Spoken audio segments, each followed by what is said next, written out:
స్వామియే శరణమయ్యప్ప. Hello all, welcome to Anjani's wonder world.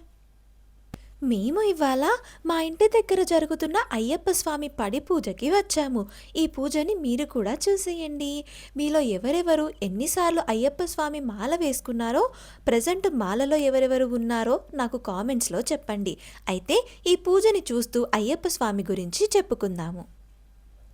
చైత్రమాసము ఉత్తర నక్షత్రం చతుర్దశి సోమవారం నాడు అయ్యప్ప జన్మించారు.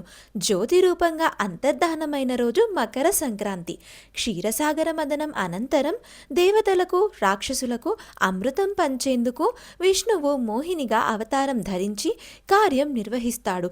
తరువాత అదే రూపంలో విహరిస్తున్న మోహినిని చూసి శివుడు ఆమె పట్ల ఆకర్షింపబడతాడు. వారి కలయికతో శివకేశవుల తేజస్సుతో ధనుర్మాసము 30వ రోజు శనివారం పంచమి తిథి ఉత్తరా నక్షత్రం వృశ్చిక లగ్నమందు శాస్త అంటే అయ్యప్ప జన్మించారు. తండ్రి అయిన జగత్పతి ఆజ్ఞ ప్రకారము పంపా సరోవర తీర ప్రాంతంలో మెడలో మణిమాలతో శిశురూపంలో అవతరించాడు ధర్మశాస్త. అయ్యప్ప స్వామి ధర్మ ప్రవర్తన ధర్మనిష్ట లోకానికి ఆశ్చర్యాన్ని కలిగించాయి. తన భక్తులు ఏ ఏ ధర్మాలని పాటించాలో, ఏ నియమనిష్టలతో ఉండాలో కొన్ని మార్గదర్శక సూత్రాలను ప్రతిపాదించారు. అప్పటి నుండి ఆయన ధర్మశాస్త్రగా ప్రజల అభిమానాన్ని చూరగొన్నారు. అందుకే ఆయనకి ధర్మశాస్త్ర అనే పేరు కూడా ఉంది. అదే సమయంలో దైవ ప్రేరణ వలన వేట నిమిత్తం అటుగా వస్తాడు పందళ దేశాధీశుడు, గొప్ప శివభక్తుడైన రాజశేఖరుడు.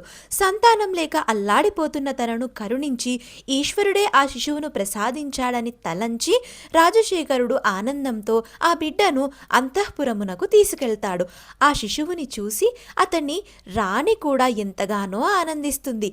అయ్యప్ప అంతఃపురంలో అడుగుపెట్టిన వేళా విశేషము వలన ఏడాది తిరిగేసరికి రాజశేఖరుని భార్య మగబిడ్డను ప్రసవిస్తుంది. మణికంఠుని సాత్విక గుణాల వల్ల కొందరు అయ్యా అని, మరికొందరు అప్ప అని, మరికొందరు 2 పేర్లను కలిపి అయ్యప్ప అని పిలిచేవారు. తగిన వయస్సు రాగానే మహారాజు కొడుకులిద్దరిని గురుకులానికి పంపిస్తాడు. రాజగురువు అయ్యప్పను అవతార పురుషునిగా గుర్తిస్తాడు.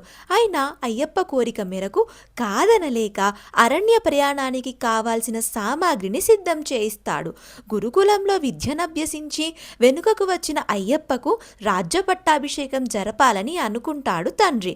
తల్లికి అది ఇష్టం లేక తలనొప్పి అని నాటకమాడి వైద్యులతో వ్యాధి తగ్గుటకు పులిపాలు కావాలని చెప్పిస్తుంది. నేను వెళ్ళి తీసుకొస్తానని చెప్పి బయలుదేరుతాడు అయ్యప్ప. అడవిలో నారదుడు మహిషి అనే రాక్షసుడిని కలిసి అయ్యప్ప గురించి నిన్ను చంపేందుకు ఒక రాజకుమారుడు వస్తున్నాడు అని హెచ్చరిస్తాడు. మహిషి గేదె రూపంలో అయ్యప్పను చంపడానికి వెళుతుంది. వీరి ఇద్దరి మధ్య జరిగే యుద్ధాన్ని వీక్షించేందుకు సమస్త దేవతలు అదృశ్య రూపంలో వస్తారు. ఈ సమయంలో అయ్యప్ప ఒక కొండపైకి ఎక్కి తాండవం చేస్తూ మహిషిని ఎదిరించాడు.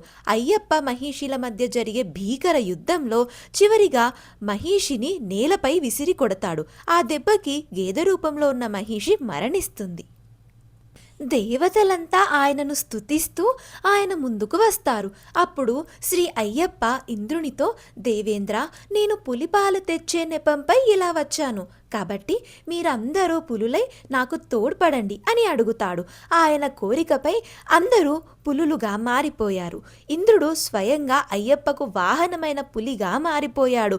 పులుల దండుతో అయ్యప్ప తన రాజ్యాన్ని చేరుతాడు. మొత్తానికి ఇవి అండి అయ్యప్ప స్వామి గురించి విశేషాలు. పూజ చాలా బాగా జరిగింది, చూశారు కదా. నాకు అయ్యప్ప స్వామి ప్రసాదం అంటే చాలా ఇష్టం. పూజ చాలా బాగా జరిగింది కదా. ఇక్కడే అయ్యప్ప స్వాములకు భిక్ష కూడా పెడుతున్నారు. ఈ వీడియోని ఇక్కడితో కంప్లీట్ చేస్తున్నాను. మళ్ళీ ఒక ఇంట్రెస్టింగ్ టాపిక్తో నెక్స్ట్ వీడియోలో కలుద్దాము. Thank you for watching the video. Do like, share and subscribe.